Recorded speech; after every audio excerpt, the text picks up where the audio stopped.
Tatawagan siya ngayon. Dali lang.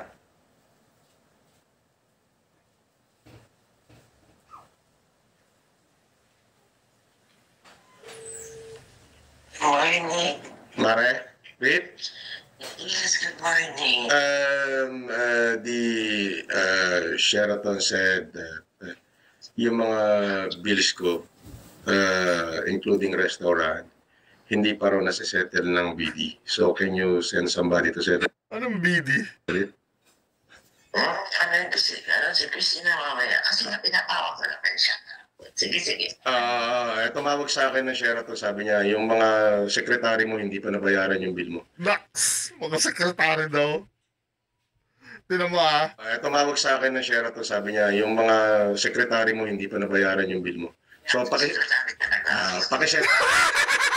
Sekretary talaga. Sabi ganun. Hindi siya sinakyan. Sekretary talaga. Mga sekretary mo hindi pa nabayaran yung bill mo. So, pakisettle niya na, ha? Thank you. Ano pa?